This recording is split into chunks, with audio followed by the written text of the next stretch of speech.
assassinat dans un village. Les autres, ils ont brûlé. De 17 ans. Et la garde à vue continue. Voilà les questions auxquelles devra répondre l'IGS. Talk about a bad week. Pas de mobile, pas de suspect, aucune piste officielle.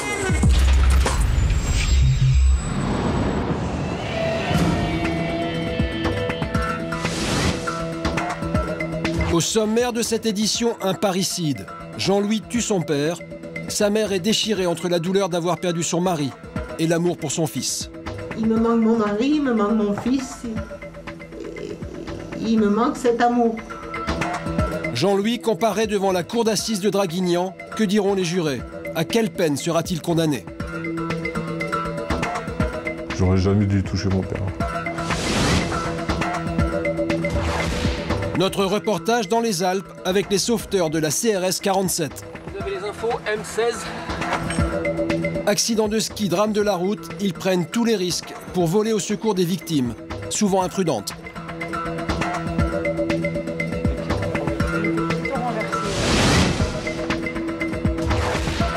Le portrait d'Alain Garouste. Depuis 18 ans, il se bat pour la mémoire de son fils, tué dans un accident de la route. Moi, je veux la vérité pour la mémoire de mon fils. Je n'accepte pas l'injustice. Après avoir épuisé les voies de recours au pénal, il attaque maintenant devant le tribunal civil. Obtiendra-t-il gain de cause?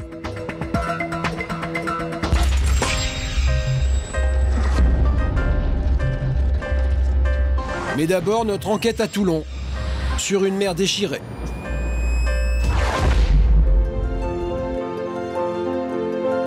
C'est à Toulon, dans le quartier populaire de la Beaucaire, que vit Adèle Para, 76 ans, et ses deux filles, Martine et Patricia. Les trois femmes se retrouvent au cœur d'un drame familial. Vous racontez ça à quelqu'un, vous dites c'est pas vrai, c'est du cinéma. Et pourtant, non, c'est pas du cinéma. C'est arrivé. Il y a 4 ans, Adèle a perdu son mari, Antoine, un ancien menuisier, passionné de pêche. Il avait 73 ans. Regardez comme il est beau là, quand il était fier de sa pêche. Hein. Ah, c'est rare quand il revenait bredouille, c'est vrai que... Quand c'était sa fierté, il mettait tout son poisson sur la table de camping et tout ça, c'était bien. Hein. Une époque aujourd'hui révolue pour Adèle et ses filles. Le 4 octobre 2004, Antoine Para est mort sous les coups de son propre fils, Jean-Louis.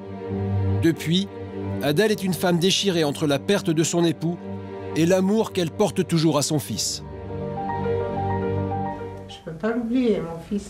C'est ça, il est bien. Il est dans mon cœur, il est dans ma tête, il est dans mes prières, il est partout. Je ne peux pas l'oublier. Je sais que lui aussi souffre, parce que je sais qu'il m'adore. Mais que voulez-vous? Il a fait une gaffe, il doit la payer, tant pis pour lui. Hein. On ne tape pas son père malade. Que s'est-il passé ce samedi 4 octobre? Jean-Louis habite chez ses parents. Sa mère lui fait faire un double des clés. Quand elle demande à Jean-Louis de lui rembourser la facture de 4 €, il le prend mal, il jette l'argent sur la table. Le ton monte. Quand mon mari nous a entendu discuter, qu'il a dit « mais ça suffit maintenant, qu'il parte, je veux plus le voir qu'il s'en aille ». Alors là, bien sûr, il est venu, il était donc... Ah oui, il est venu comme un fou là-bas. Il était ici et il est parti donc là-bas à la salle à manger. Jean-Louis était en froid avec son père depuis 2 mois. Quand il l'entend crier dans le salon, il s'en prend violemment à lui. C'est là qu'il a donné le coup de poing à la lèvre et il lui a dit « tu dois crever, espèce d'enculé », qu'il lui a dit à son père. Voilà. Bon. Après, bon, il a commencé à saigner, mon mari. Antoine Para est un homme diminué. Hémiplégique, il ne peut pas se déplacer sans déambulateur. Je suis partie à la cuisine avec mon fils et je lui ai dit « c'est pas bien ce que tu as fait à papa ». Alors c'est là qu'il m'a pris le bras et qui m'a secoué et qui m'a poussé et qui m'a levé la main. Et qu'il a donné le coup de poing à la vitre. Et qu'il a donné le coup de poing à la vitre. C'est fait les mêmes. On n'a pas changé du coup le carreau encore. Il a tapé de bon cœur, hein? Oui, oui. Oui, il a tapé volontiers. Il est retourné vers la salle à manger, où alors mon mari était toujours à la même place, dans son fauteuil. Il buvait le café à table, il a levé le thermo. Et c'est là qu'il a tapé, et à coups de poing, il lui a donné au moins 2 coups de poing. Et entre-temps, j'ai pris le téléphone, j'ai appelé. Quand j'ai dit que j'appelais la police, là, il s'est sauvé. Il a mis son tricot, il est parti, il s'est sauvé. Moi, si mon fils n'aurait pas tapé mon mari, si mon mari ne serait pas mort, il serait mort de sa maladie, jamais j'aurais été porter plainte contre mon fils par ses dents. C'est une chose qu'on ne fait pas.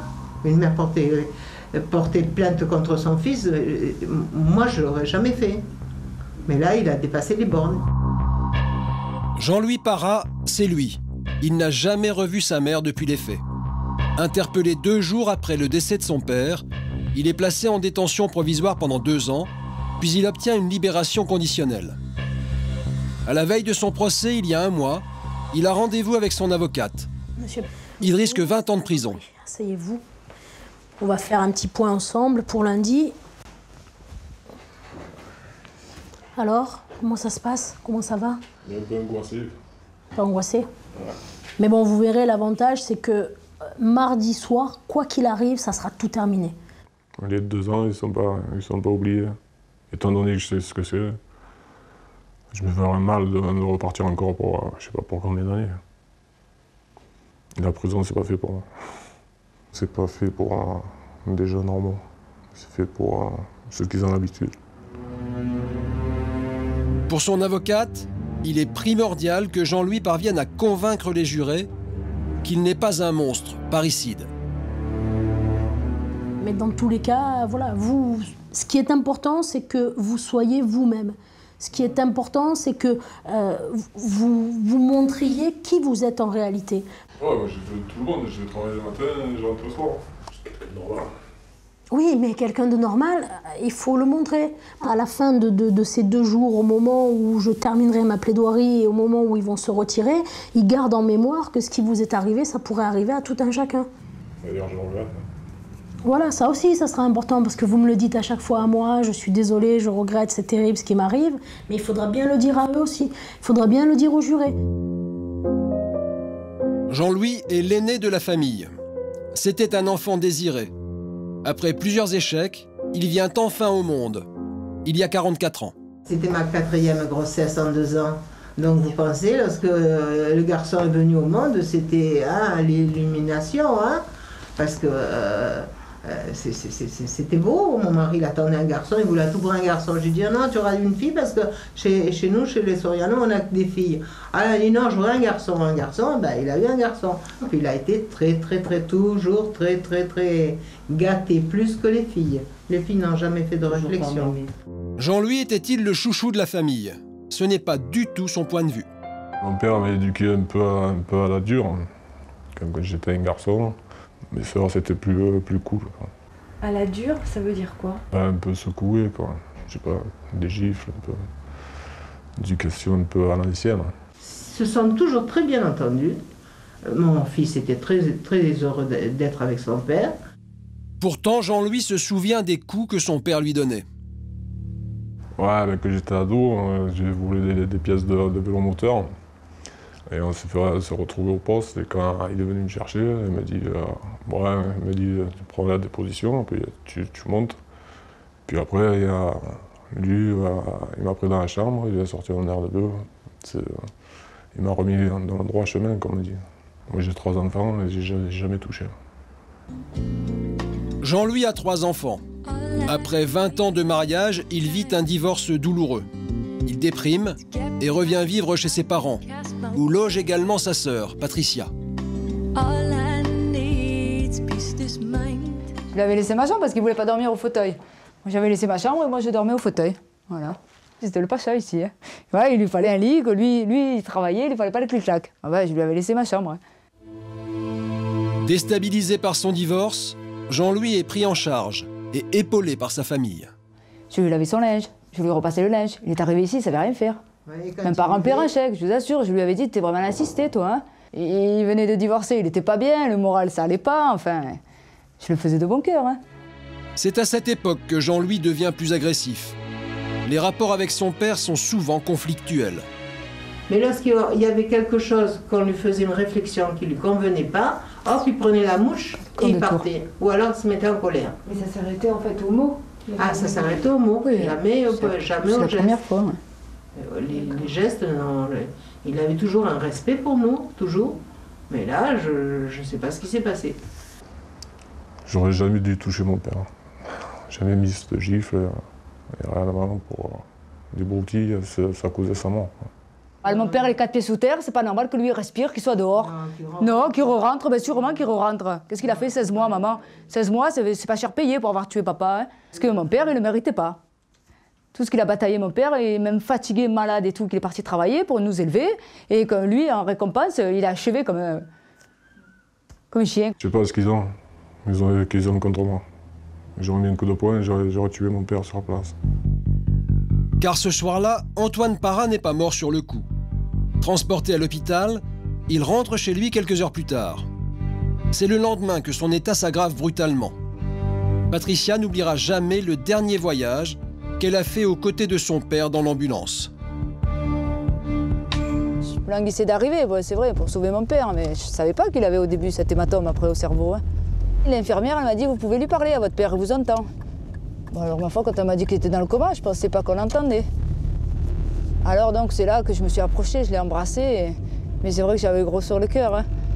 Et je lui ai dit qu'il ne s'inquiète pas, que j'allais m'occuper de ma mère. Puis je lui ai dit que de toute façon, qu'il ne s'inquiète pas, qu'il serait vengé. Mais il s'est mis à pleurer, mon père, il a eu des larmes qui ont coulé le long de ses yeux. Ça m'a fait quelque chose parce que je ne pensais pas qu'il m'avait entendu, quoi. Mais pour Adèle, le dilemme entre vengeance et amour est cruel. Il me manque mon mari, il me manque mon fils, il me manque cet amour. Moi, je veux que la vérité soit faite, qu'il reconnaisse qu'il a donné des coups de poing à son père et non pas des gifles, comme il a dit. Déjà, rien que la gifle, je ne sais même pas comment j'ai fait pour la donner. C'est parti tout seul. Alors les coups de poing, je ne sais pas. C'est toujours mon frère, parce que ça, j'ai toujours dans le cœur en tant que frère. Le mot frère, maintenant. Oui, c'est vrai, c'est la vérité, je vous dis ce que je ressens. Hein. Voilà. Mon frère, c'est terminé. Voilà, maintenant, c'est bon. Lui, pour moi, il est mort. Voilà. Lundi 16 février. C'est au tribunal de Draguignan que s'ouvre le procès. C'est la première fois depuis le meurtre que Jean-Louis, ses sœurs et sa mère se croisent à nouveau. Ça vous a fait quoi de le revoir? Ça lui fait quelque chose, Je suis durcie. Ah, Lolo. Non, il est rentré fier comme un coq. Hein, il est... Non, c'est vrai, il est fier de sa personne, c'est vrai qu'il est fier. Moi aussi, il est fier. Non, ça m'a pas fait grand-chose. J'ai rien à me reprocher. Je croyais pas qu'il allait rentrer par là, mais... Le procès va s'ouvrir. Jean-Louis et sa mère entrent dans la salle d'audience. Pas un seul regard n'est échangé. Pendant 48 heures, la mère et le fils vont rester face à face.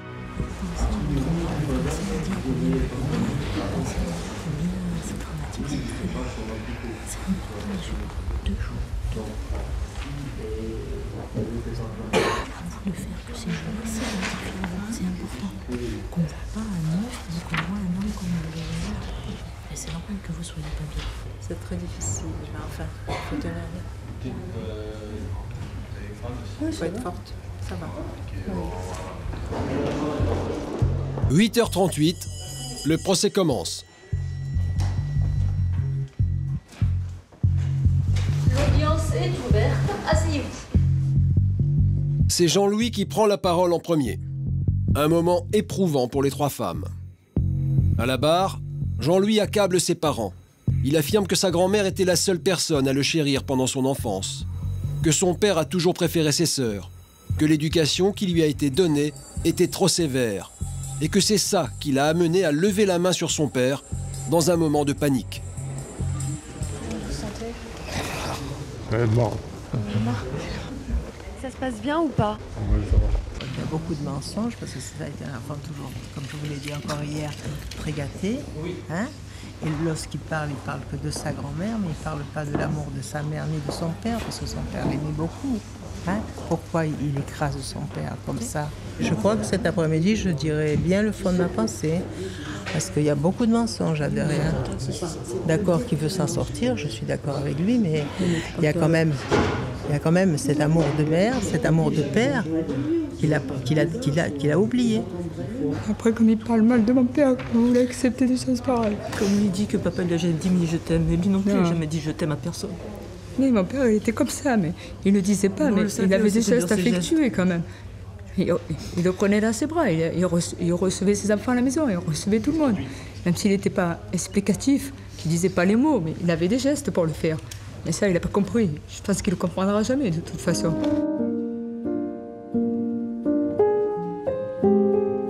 Pourquoi vous voulez cacher vos copains, là, ils ne vous trouveront pas moins intéressants parce qu'ils vous auront vu pleurer. De toute façon, monsieur, vous n'êtes pas un surhomme.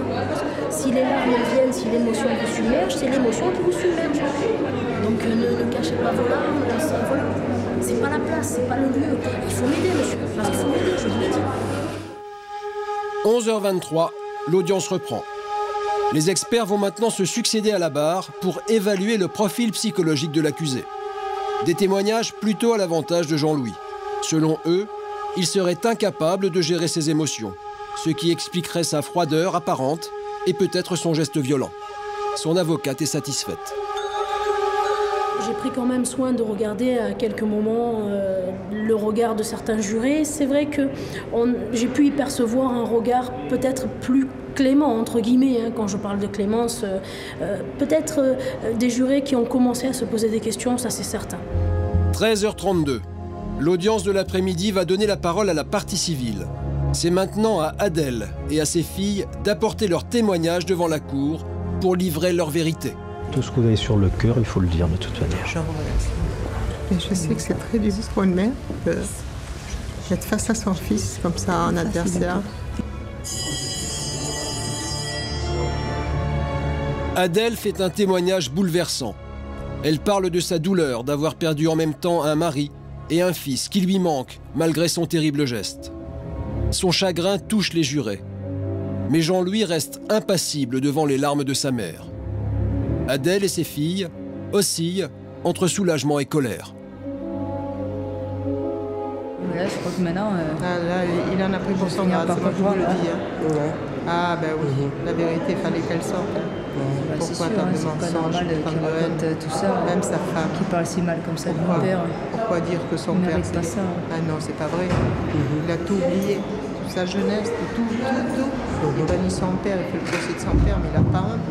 Il est tout de même à quelques mètres de sa propre mère, et on sent qu'il est drapé dans ses certitudes.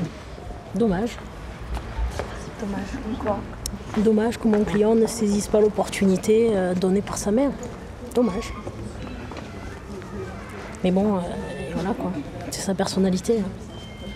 Il ne peut pas parler, il est bloqué.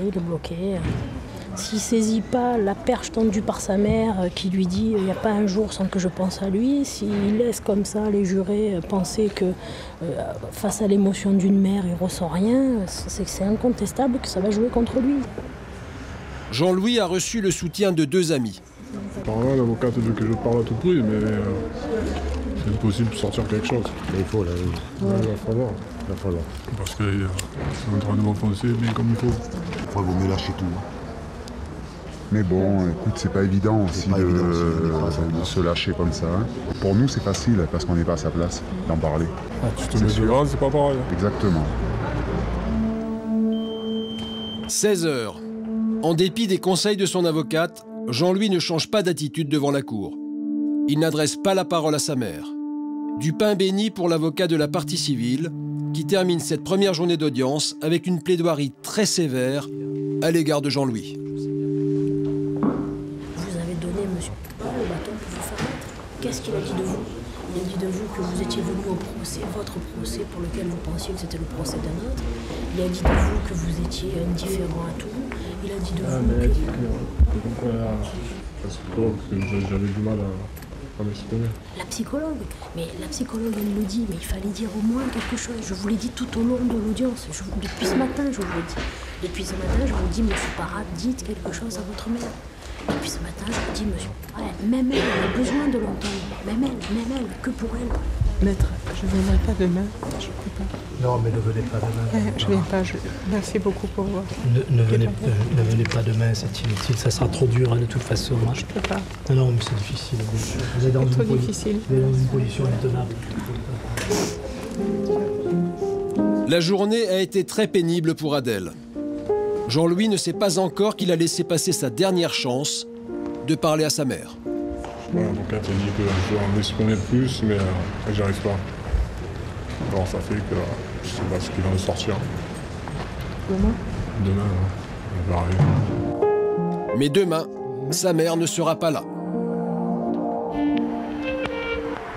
Deuxième et dernier jour du procès. Martine et Patricia attendent aujourd'hui la condamnation de leur frère. Je suis encore plus tendue que hier. Pourquoi? Je sais pas. Non, je pense que le plus gros c'était hier. Maintenant, je crois que ça sera un peu plus calme, un peu moins tendu quand même. Hein, parce que c'est vrai que hier c'était un petit peu impressionnant. Jean-Louis arrive, il est anxieux, il risque 20 ans de prison.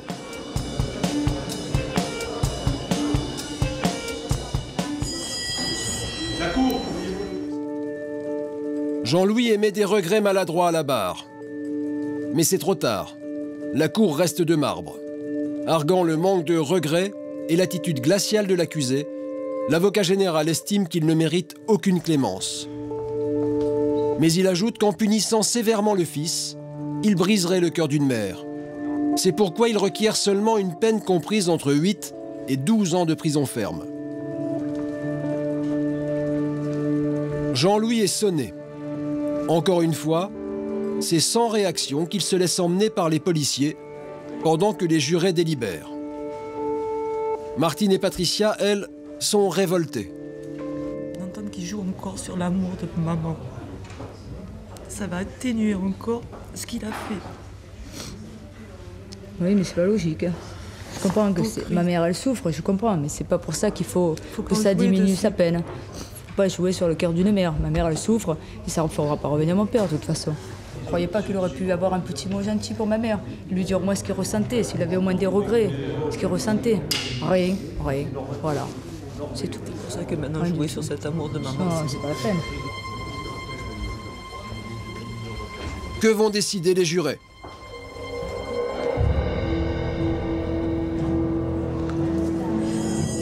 « 13h32. Après 1h15 de délibération, ils rendent leur verdict. Patricia et Martine attendent une peine sévère. Jean-Louis est condamné à 8 ans de prison ferme. Il est immédiatement transféré à la prison. Ses deux seuls amis sont abasourdis par le verdict. Cher payé. Moi, je pense que tout simplement, la condamnation, il l'a déjà dans sa tête et il aura à vie. Alors, lui mettre de la prison ferme, je ne sais pas si c'était la bonne solution pour lui, pour sa mère aussi. Parce que c'est pas comme ça qu'ils recréeront un lien entre eux. Je sais pas. Il a quand même 3 enfants et maintenant il va falloir aller l'annoncer à ses filles. Là, leur dire, ben non, papa il vient tout plein, non, pas maman. Ou tu iras le voir comme d'habitude. Pour les sœurs de Jean-Louis, au contraire, la condamnation n'est pas assez lourde. La façon dont il a tellement souffert, mon père, la façon dont il est parti... Mais leur frère décide immédiatement de faire appel. Pour les deux sœurs, le cauchemar continue. Ça me désole parce que... c'est pas fini, quoi. Et on fait appel et on va remettre ça. Ma mère, c'est pas dit qu'elle puisse encore à nouveau refaire tout ça, retracer tout ça. Elle est quand même assez fragile au niveau de la santé. On pensait avoir un terme, on pensait au moins arriver à faire le deuil de mon père, on n'y arrivera jamais. Il faut recommencer, mais c'est pas possible, ma mère ne tiendra jamais le coup non plus. Il y a 2 jours, Jean-Louis a finalement renoncé à faire appel. Pour sa mère, c'est un soulagement. Elle ne sera pas obligée d'affronter l'épreuve d'un deuxième procès.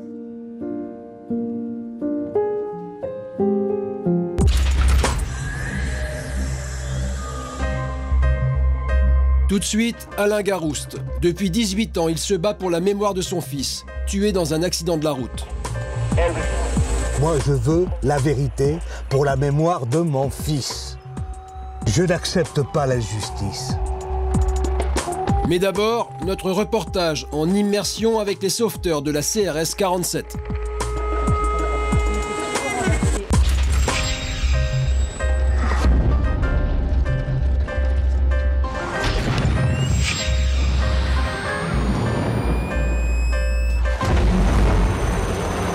port de l'Alpe d'Huez. Ces hommes sont des policiers. Ils appartiennent à la compagnie républicaine de sécurité numéro 47.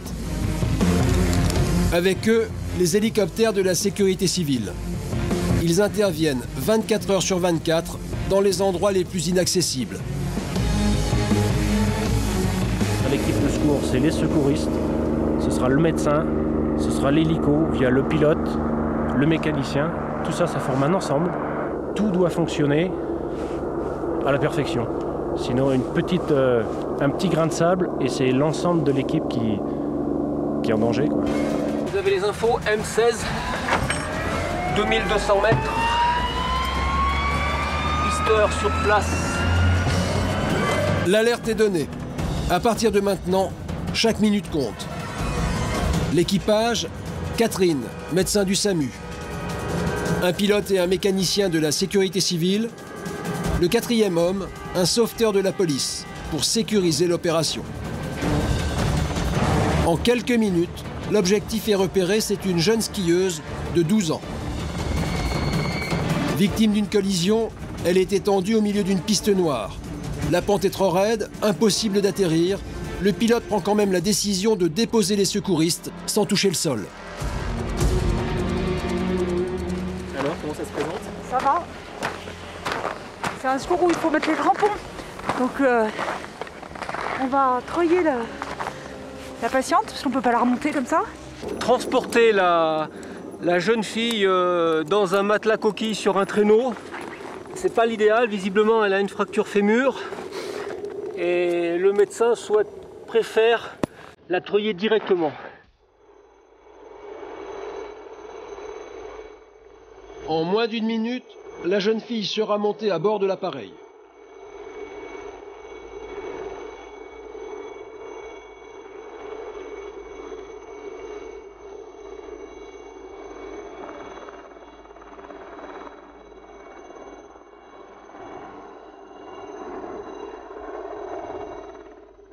Dans 15 minutes, la victime sera hospitalisée. Par la route, il aurait fallu plus de 2 heures.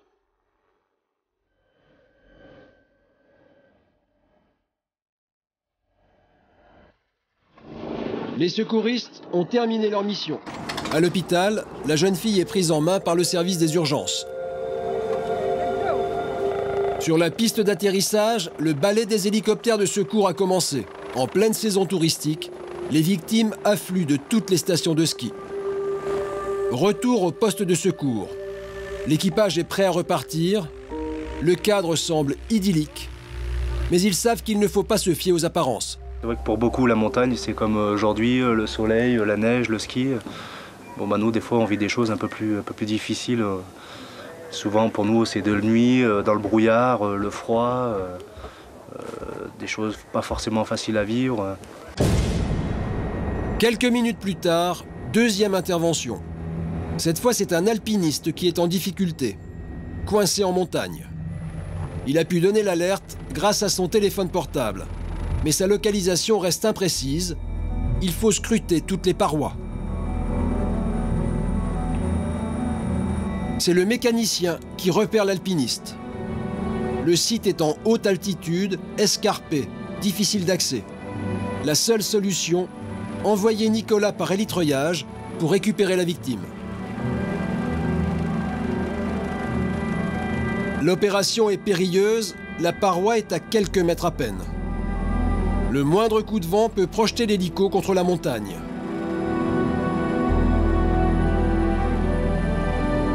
L'alpiniste est ramené sain et sauf. Il est choqué, mais indemne.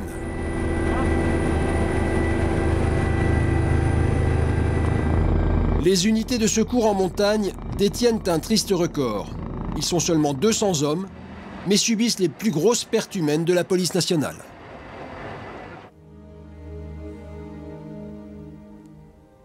Nous avons des statistiques de l'ordre, quasiment une personne par an qui perd la vie au cours de son service, sur des missions d'entraînement, des missions de secours. Et voilà, la vie à chaque fois reprend le dessus parce qu'il faut. Voilà, mais malgré tout, on a toujours en mémoire tous les copains qu'on a laissés au bord d'un sentier, en montagne. Une nouvelle journée commence. Alain inspecte toujours son appareil avant chaque mission. Ancien pilote militaire, il vole depuis 36 ans. Il sait qu'aujourd'hui, la météo ne va pas lui faciliter la tâche. Difficile le pilotage là dans la vallée? Aujourd'hui, toi, c'est les conditions de météo les plus difficiles pour nous. Jour blanc, de la neige, du vent et des endroits, des vallées comme on a, là, pleines de lignes. Donc, il faut connaître un peu sa zone, et un peu beaucoup même. Faites attention quand même. Allez, une tournée le matin. Céline est la nouvelle médecin affectée au sauvetage. Comme tous les hommes qui sont ici, elle est volontaire. Avec la turbine. Les attelles sont dans l'hélico. À tout à l'heure. Appel en urgence, un enfant vient de percuter un arbre. La visibilité est nulle, mais les secours partent quand même.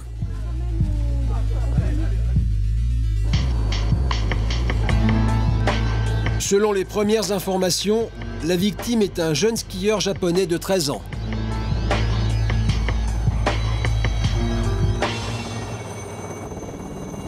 Le jeune garçon ne parle pas français, difficile de communiquer. D'autant qu'il est pratiquement inconscient. Allô?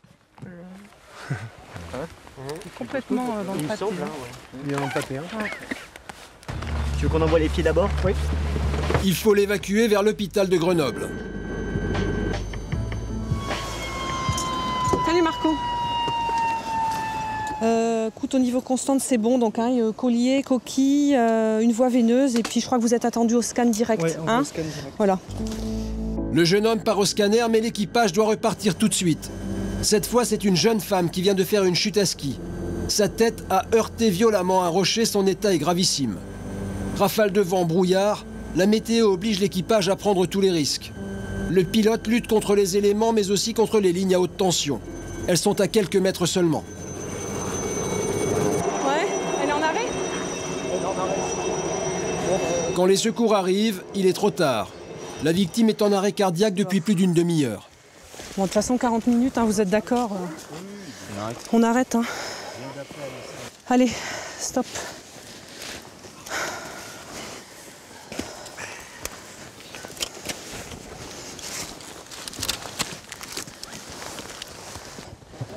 C'est fini? Oui. C'est fini? Oui, elle est en arrêt depuis 40 minutes avec un gros impact direct sur le crâne. Voilà, donc c'est fini. Je vais prévenir la famille. Chose pas forcément la plus simple. Chaque décès est un échec pour tous les membres de l'équipe. Malheureusement, malgré que tout le monde soit battu, on n'a rien pu faire. Les drames ne se produisent pas seulement en altitude. L'hélicoptère doit maintenant intervenir dans la vallée sur un accident de la route. C'est un petit garçon de 4 ans qui vient d'être renversé par une voiture. Il a plusieurs fractures. Il doit être emmené très vite à l'hôpital.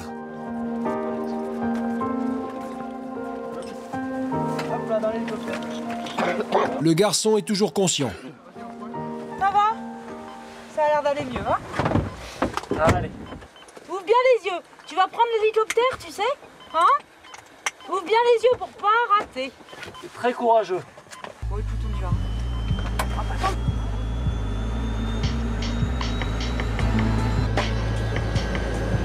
En quelques minutes, le garçon arrive à l'hôpital.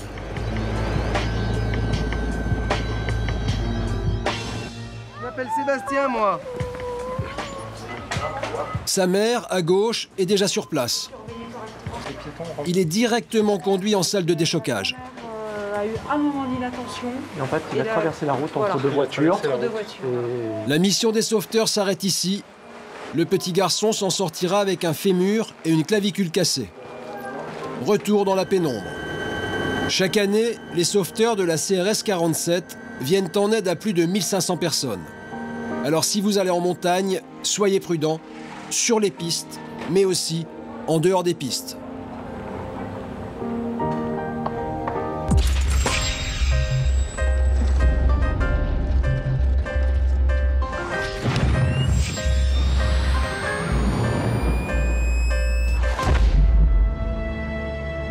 Alain Garouste a 67 ans.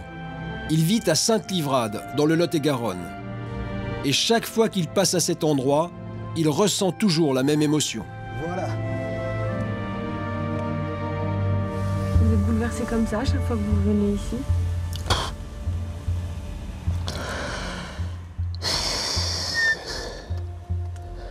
C'est un pèlerinage.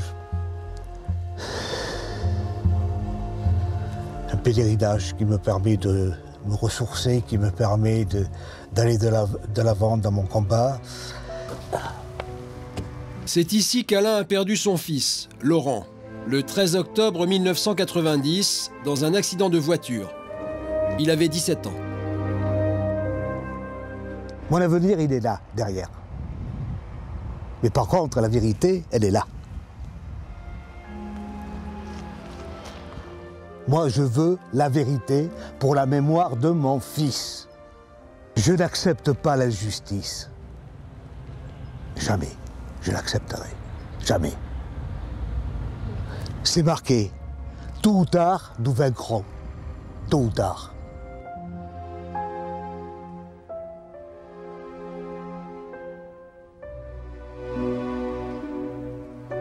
Laurent habitait avec ses parents dans cette grande maison. Une vie heureuse, interrompue brutalement une nuit d'automne. Voilà la chambre de Laurent. Les volets n'ont jamais été ouverts depuis. Pourquoi?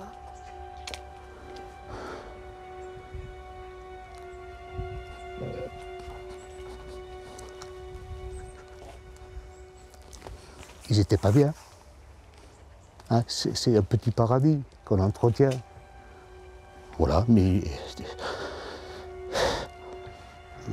il manque un ange. Cet ange, c'est Laurent. Il voulait devenir cuisinier. Apprenti dans un restaurant de la région, tous les soirs, il rentre de son travail en mobilette. Cette nuit-là, il est 2 h du matin quand Alain reçoit un appel de la gendarmerie. Il faudrait venir nous voir. Ça concerne votre fils. Qu'est-ce qui lui est arrivé? Un accident? Il est mort. Silence. Alain se rend aussitôt à la gendarmerie. C'est là où j'apprends à la gendarmerie que l'accident avait eu lieu à 23 h 45. Sachant aussi, avec une précision et une phrase qui sont restées à jamais gravées dans mon esprit, que le conducteur était d'Agen.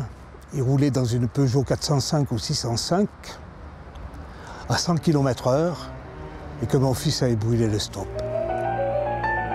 Mais le lendemain, en lisant les journaux, Alain apprend que le conducteur serait en fait une conductrice, accompagnée de son mari et d'un autre couple, des notables connus dans la région.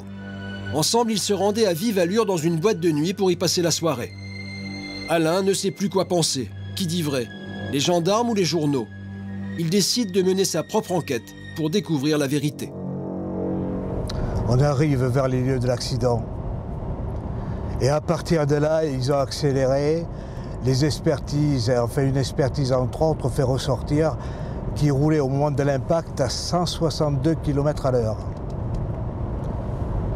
À l'approche d'un croisement important et dangereux. Donc en principe, on baisse sa vitesse, mais route limitée à 90 à l'heure. Non seulement la vitesse qu'on lui avait annoncée n'est pas la bonne, mais en plus, son fils n'a pas brûlé de stop. Il apprendra aussi que le soir du drame, un 5e homme est intervenu sur les lieux de l'accident. Pourquoi le lui avoir caché? Pour en savoir plus, il décide de se rendre à la gendarmerie et de porter plainte.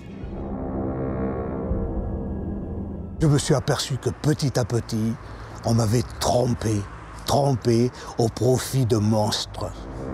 Celui que M. Garouste appelle le monstre, c'est Jean-François Dau, juge d'instruction au tribunal d'Agen. C'est un ami des 4 personnes impliquées dans l'accident. Appelé par la conductrice, il arrive sur les lieux à titre privé pour aider ses amis. Selon son avocat, Maître Martial, en venant sur les lieux, il aurait été manipulé. Il écoute ses amis Et ce couple d'amis lui dit, voilà, le conducteur, c'était un tel. À partir du moment où la responsabilité, elle est posée, Monsieur Do, qui connaît ces gens-là, n'imagine pas un seul instant qu'ils sont en train de lui mentir. Le soir du drame, le juge Do dissuade les gendarmes de faire les contrôles d'alcoolémie. Une semaine plus tard, en garde à vue, la conductrice finit par avouer que c'est son mari qui était au volant. Était-il sous l'emprise de l'alcool? Les gendarmes n'ont plus aucun moyen de le savoir. L'intervention du juge le soir du drame a brouillé les pistes. C'est un professionnel qui sait très bien qu'en faisant ça, il couvre un ami qui est dans ce véhicule et qui, de toute évidence, devait être très largement imbibé et qui aurait eu des circonstances particulièrement aggravantes où à 160 km/h, avec un taux d'alcoolémie, c'était la prison ferme assurée. Eh bien, en jouant comme il a joué, il est sorti de son obligation de réserve, il est sorti de tout ce que lui dicte son éthique professionnelle pour commettre une faute. En 1996, 6 ans après le drame, le conducteur de la voiture est condamné à 6 mois de prison ferme. Les passagers prennent des peines avec sursis pour avoir menti. Le juge d'instruction, lui, obtient un non-lieu. Pour Alain Garouste, c'est inacceptable. Il a empêché que le véritable conducteur soit identifié. Il faut penser aussi qu'il a fait obstacle aux opérations d'enquête. Il a pris des décisions et des initiatives mais qui sont scandaleuses, inadmissibles. Depuis 18 ans, Alain Garouste continue de se battre pour faire reconnaître la responsabilité du juge. Mais encore une fois, je m'incline devant la douleur de la famille et devant le respect que je lui dois. Mais 18 ans, on pèse les mots, mais quelquefois, ça n'empêche pas de sortir, on ne peut pas les retenir. De harcèlement judiciaire, c'est plus concevable. Et l'homme aussi, qui est victime de ce harcèlement judiciaire, il a le droit de dire assez, quelle que soit sa fonction. Aujourd'hui, les procédures pénales sont épuisées. Mais Alain Garouste assigne le juge Do devant le tribunal civil. Ici, le juge ne risque pas la prison, mais si sa culpabilité est reconnue, Alain Garouste aura enfin obtenu une condamnation de principe et des dommages et intérêts. Il demande 50 000 €. Des parents qui ont perdu leur enfant dans des circonstances similaires sont venus le soutenir. L'audience va durer 1 heure. L'avocat du juge a plaidé la prescription de l'affaire, 18 ans après les faits. Une plaidoirie qui rend Alain Garouste furieux. Oh oui, de toute façon, je pense que... C'est lamentable, lamentable. S'il y a un non-lieu, on reconnaît officiellement qu'un magistrat, à titre privé, pourra intervenir dans des situations et des circonstances scabreuses. On rendra officiel ce principe-là. Le 19 février, le tribunal a considéré que l'affaire est prescrite et que la plainte d'Alain Garouste est irrecevable. Il a décidé de faire appel. 18 ans après la mort de son fils, Alain Garouste continue son combat.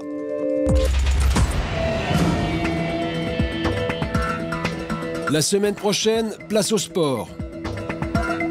Fait divers Le Mag revient dans 15 jours avec une enquête à Nice sur une femme qui tue son compagnon.